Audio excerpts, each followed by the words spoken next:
Il est 23h, bonsoir à tous, merci de votre attention. Voici les titres à la une de l'actualité ce vendredi 29 janvier 2021.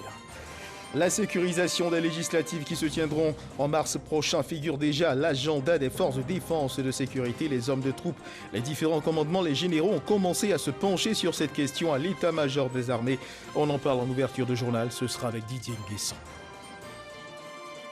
Avant d'entrer en fonction à la commission électorale indépendante, deux impétrants, Siaka Bamba et Doumbia Soumaïla, ont prêté serment, étape préalable, ce vendredi 29 janvier devant le Conseil constitutionnel. Gabriel Zani nous renseignera sur cette prestation de serment.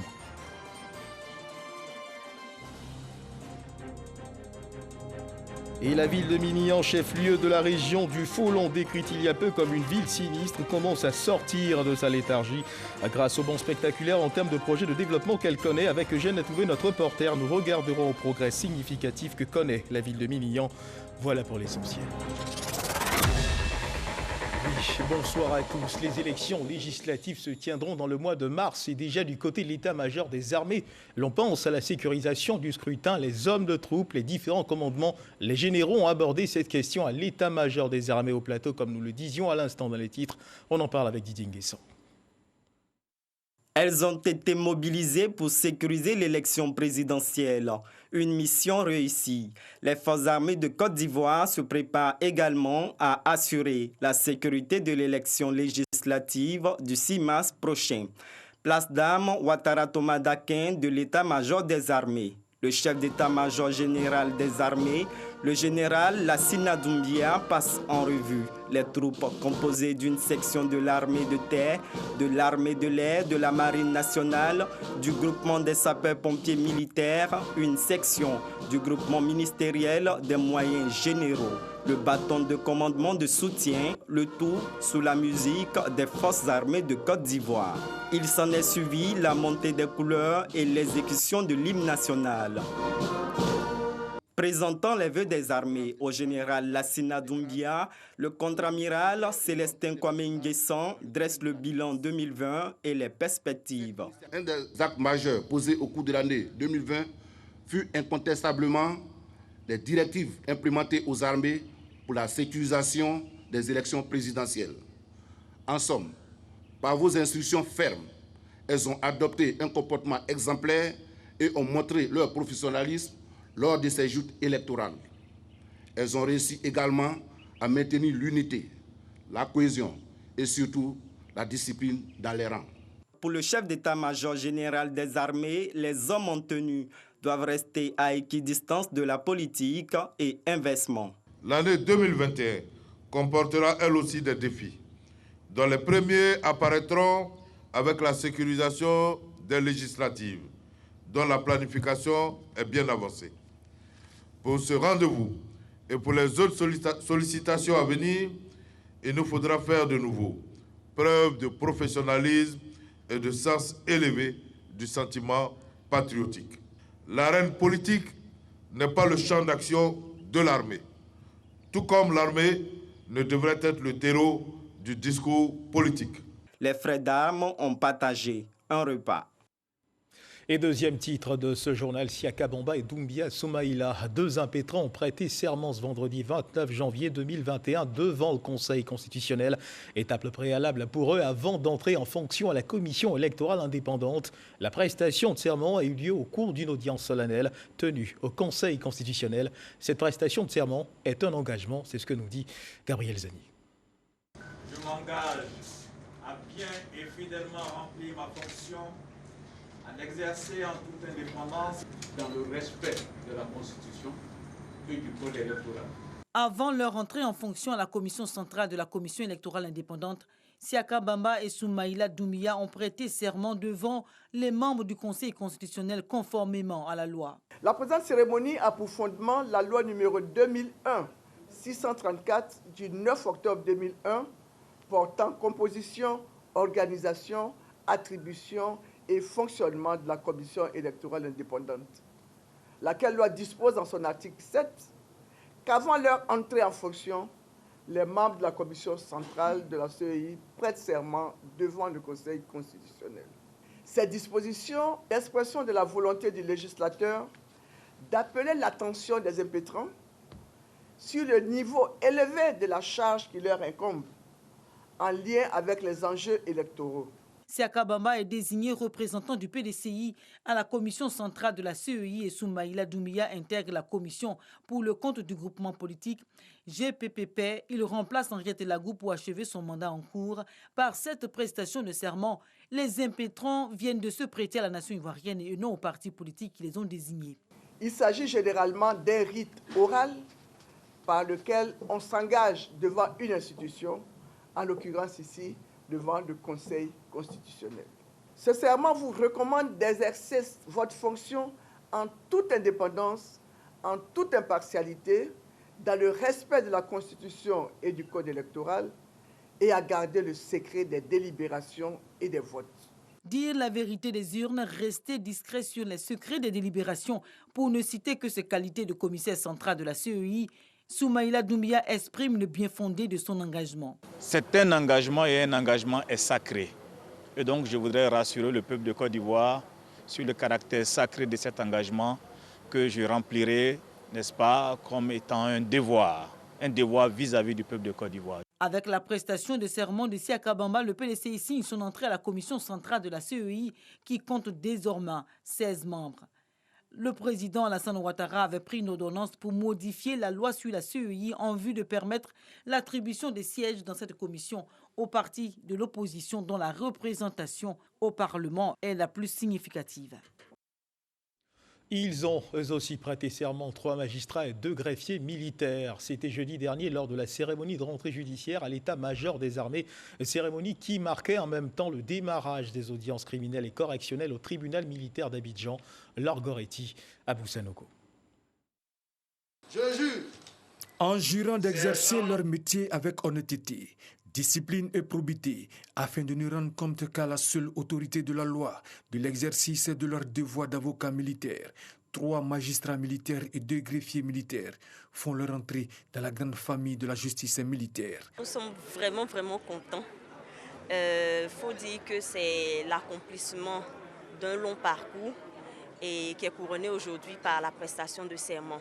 Le ministre de la Sécurité et de la Protection civile, Vagondo Diomande, et le commissaire du gouvernement, le contre-amiral Ange Benakissi Kwame, ont appelé les impétrants à la loyauté, à la dignité et à l'honnêteté dans l'exercice de leurs fonctions. Je leur ai dit, vous devez donc mesurer l'importance de votre travail, l'importance de vos fonctions, parce que tout le monde compte sur vous, tous les militaires comptent sur vous pour mettre à côté ceux qui ternissent l'image de marque des militaires et pour rehausser également l'image de ceux qui travaillent bien. Donc de façon générale, le magistrat militaire est là pour que la justice soit appliquée et pour que nos frères d'armes soient respectés. Le tribunal militaire est un organe d'une très grande importance au sein de notre outil de sécurité globale. Si les agents qui sont chargés de la sécurité des citoyens ne sont pas encadrés sur le plan judiciaire, on peut malheureusement assister à des abus.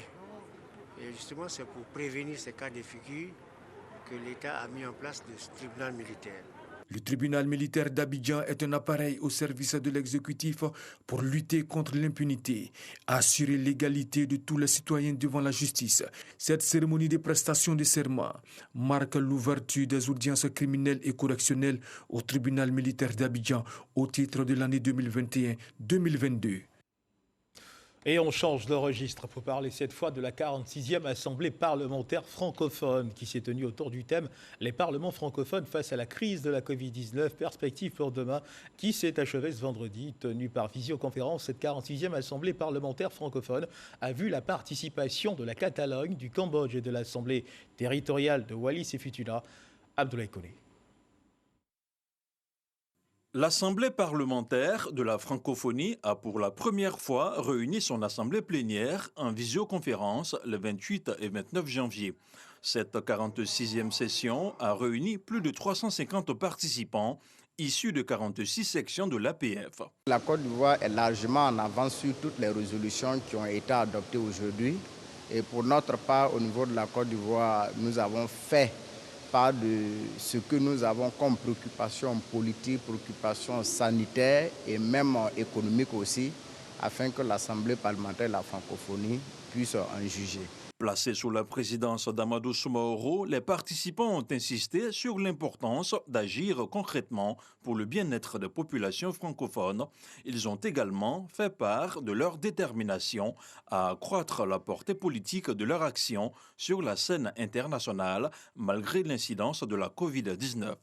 Si nous, les parlementaires, représentants du peuple, nous ne sommes pas capables d'influencer les politiques, qui le fera à notre place? Sur le système sanitaire, l'Assemblée parlementaire de la francophonie a estimé que les vaccins, qui devaient être les privilèges de certains pays, soient équitablement mis à la disposition des pays en développement, des pays les moins avancés. La 47e assise de l'APF se tiendra à Montréal en juillet 2022 si toutes les conditions sanitaires sont réunies pour la bonne tenue de la session. Voilà, et à suivre dans un instant le point journalier de l'évolution de la maladie à Covid-19 en Côte d'Ivoire.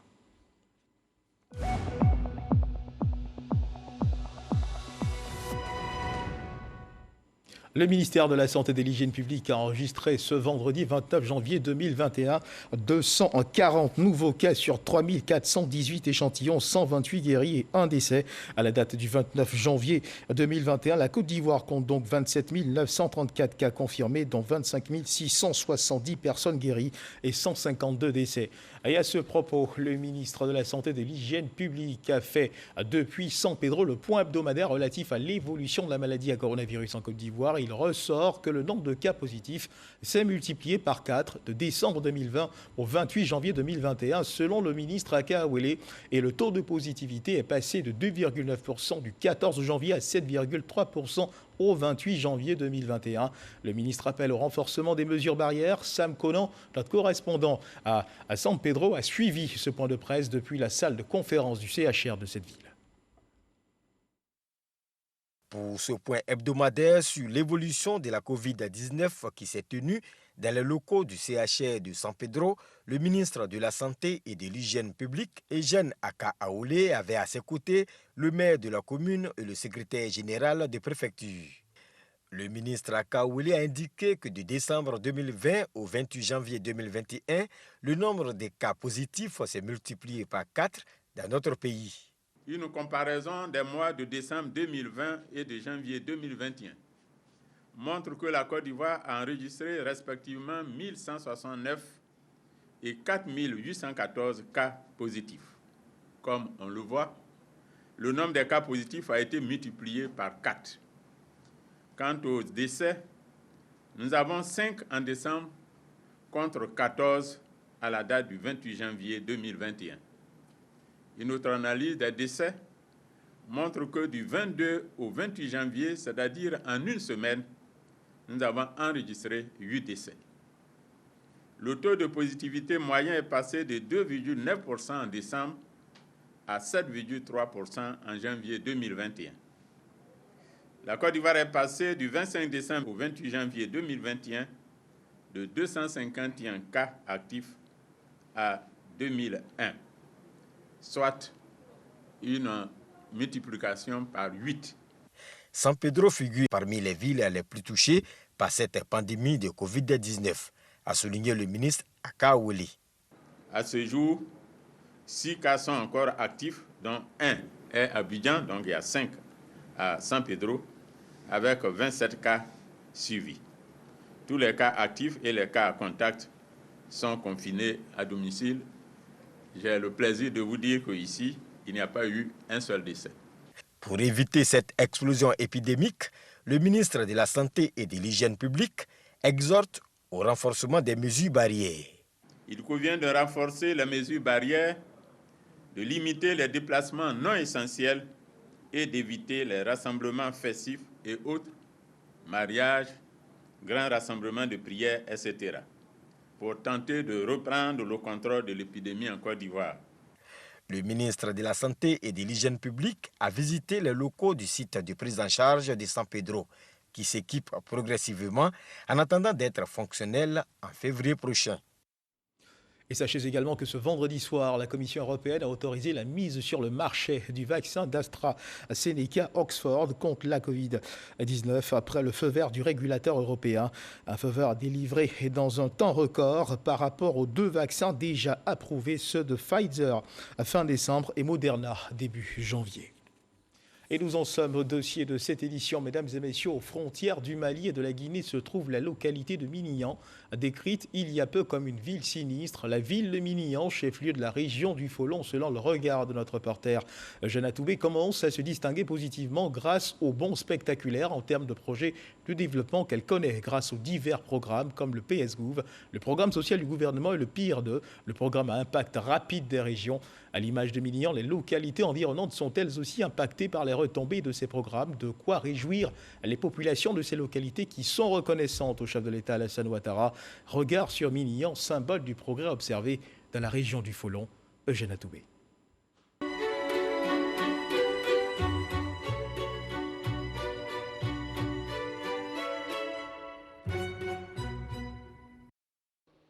À l'extrême nord de la Côte d'Ivoire, dans sa partie occidentale, une ville nommée Minignan.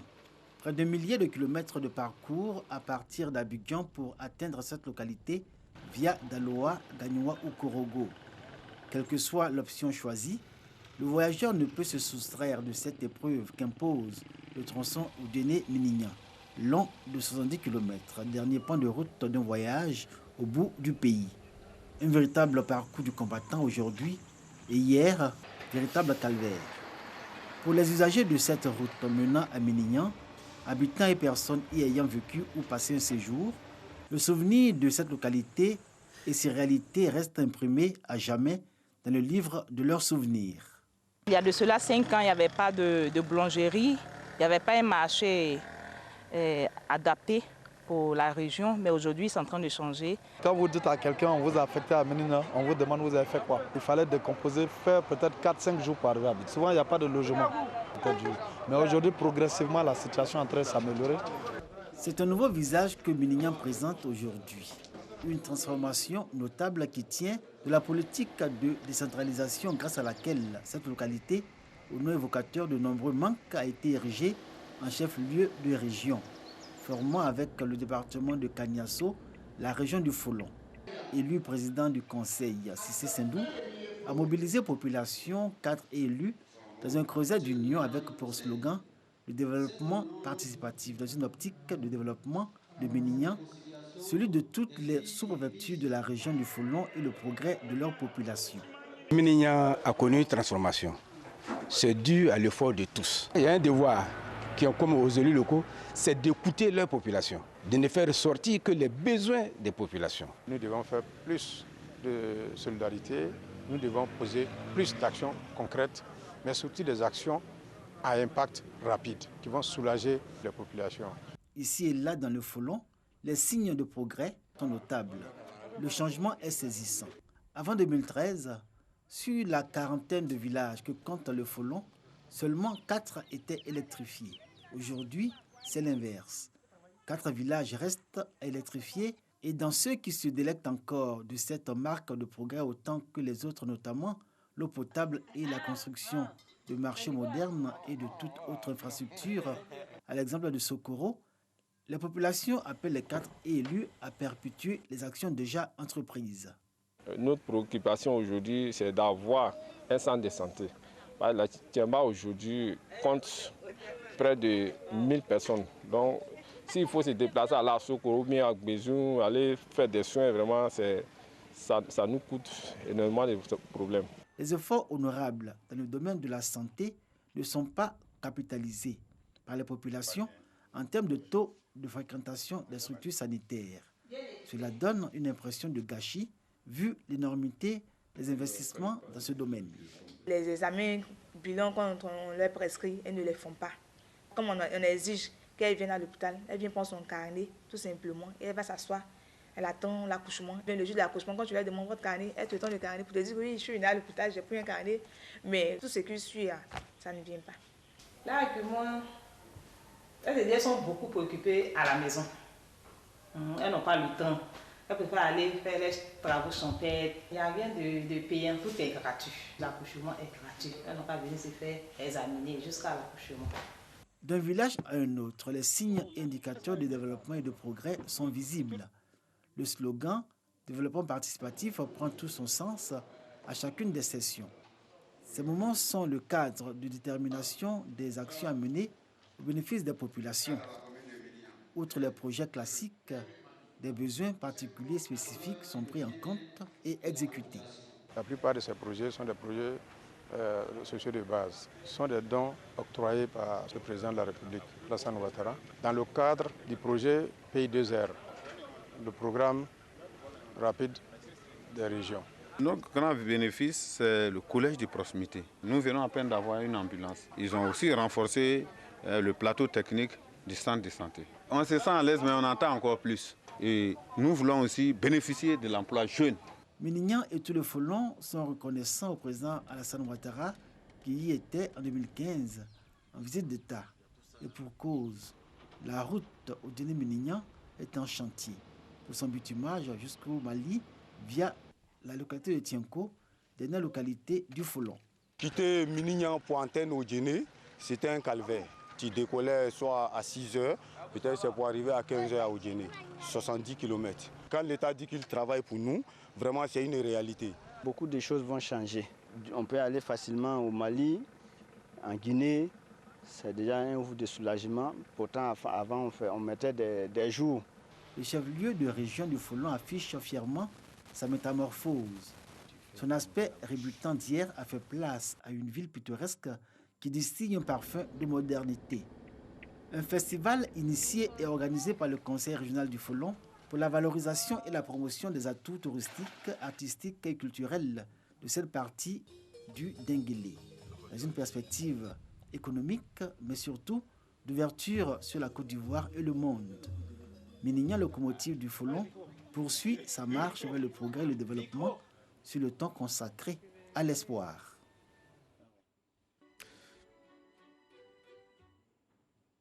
Voilà, Minignan, symbole des progrès du Folon, un dossier signé Eugène Atoubé. Les 26, 27 et 28 janvier s'est tenu un atelier de réflexion sur l'introduction de l'apprentissage par alternance en Côte d'Ivoire. Cas école de cet atelier, le cas du projet pilote du centre de menuiserie de Mans au plateau.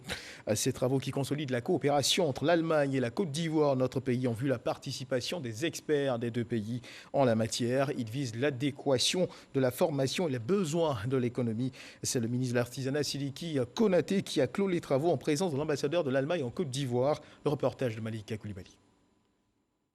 Le gouvernement, en partenariat avec les chambres des métiers ouest allemandes, en abrégé WHKT, a introduit l'apprentissage par l'alternance qui allie la théorie à la pratique avec pour projet pilote le centre de menuiserie de Mans. L'objectif, c'est de former nos jeunes dans les différents centres que nous allons mettre en place ensemble avec le ministère de l'Artisanat et la Chambre des métiers de l'Allemagne de l'Ouest. Nous allons bénéficier de l'expertise allemande qui va nous permettre de former des formateurs qui aussi vont former des jeunes Ivoiriens à la maîtrise donc des différents métiers liés au bois.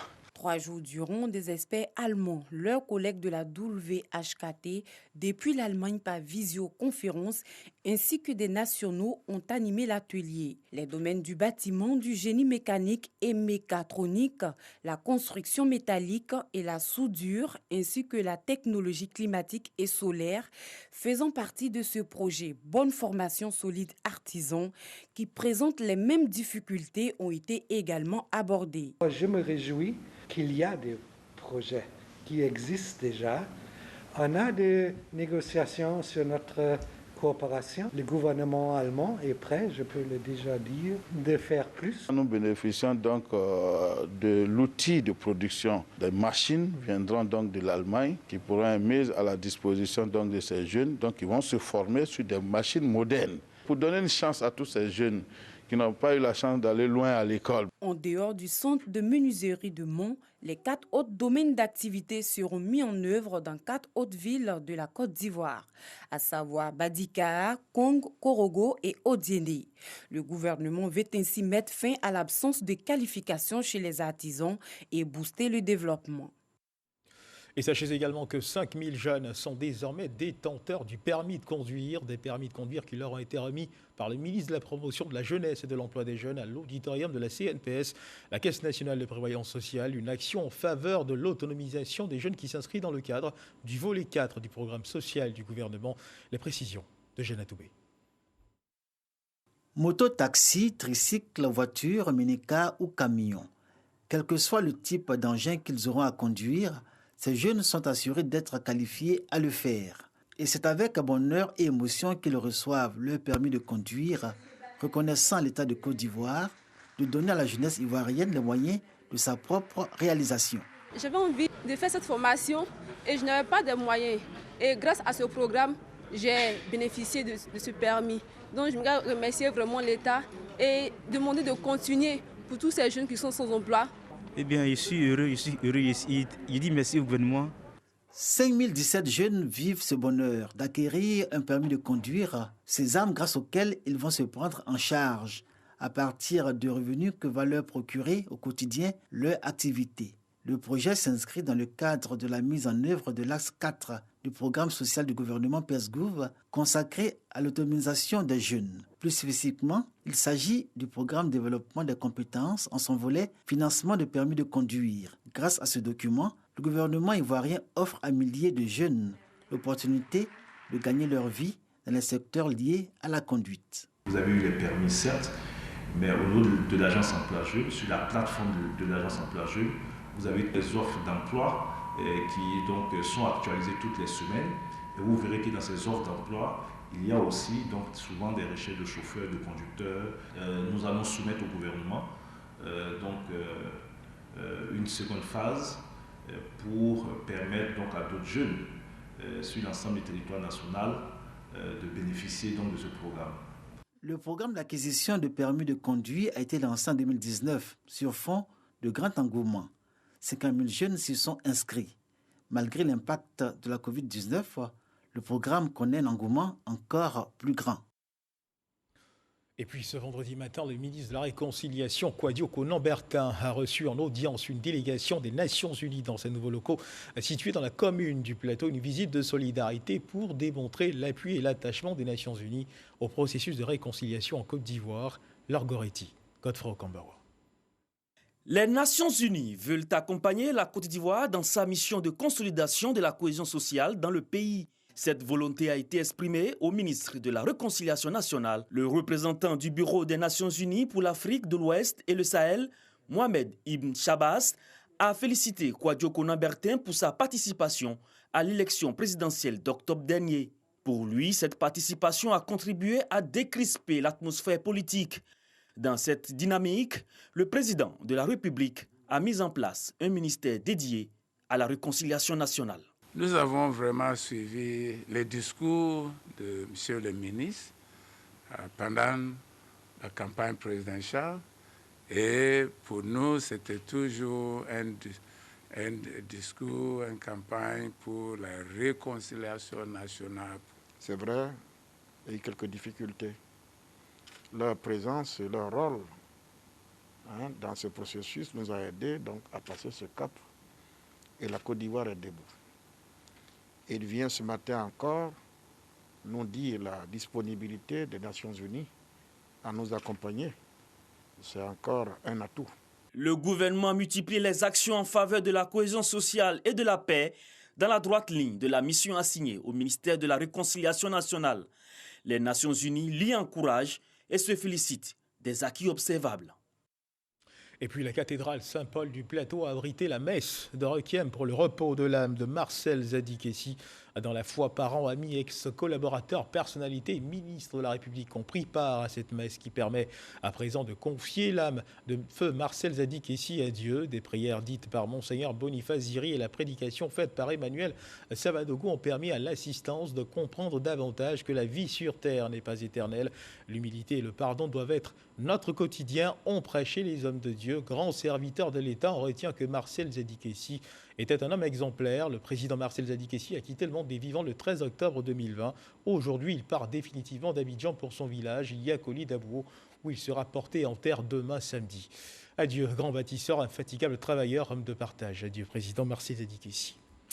Et c'est sur cette page triste que se referment les pages de cette édition. Merci de nous avoir suivis. Dieu garde la Côte d'Ivoire.